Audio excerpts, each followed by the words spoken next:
Hi, today I'm going to walk you through two new modules we've introduced to Adley customers, both to help you understand the repeatability and the predictability of your audience, help you understand your users a little bit better. The first module is a forecasting module, which is actually an enhancement where we've added 35 different revenue models on top of the existing. So we're just under 50 different revenue projection models, in addition to a best fit model that's going to automatically fit the best predictive fit on an audience you create.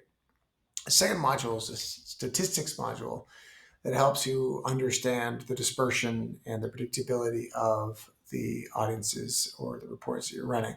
So let's go through some now.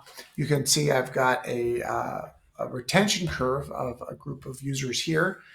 On day zero for this group of users, we've got 22,000, and then over the end of 90 days, I've got just 540. And this is a pretty good model that we can use to demonstrate how the statistics module operates. So if you go ahead and choose LTV, I'm actually just a little bit in the way here, so I'll get out of the way. You can see we've got 22,000 users and then their LTV or ARPU over the 90 days down to 540. If I choose this statistics module over here, I can actually choose to enable, and I'll start out with a first cohort deviation. The most common is a second standard deviation, which measures the dispersion of the cohort means. Now, when I've got what I say 55,000 users down here at the beginning, you can understand that the 95% of the users is going to be a much tighter fit as opposed to when you have a smaller group of users, just 540 at the very end. You've got a dispersion from $1.91 all the way down to 81 cents.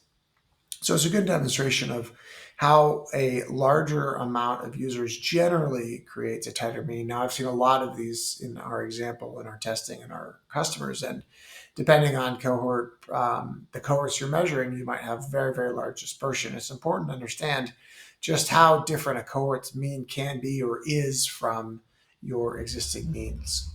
Let's go to first, and we can actually see this is 55% of the users, 60% of the users are falling in a much tighter format.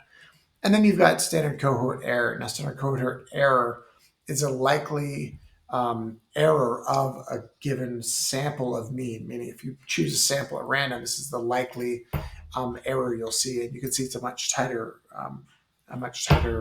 dispersion when you're looking at a random sample of cohorts.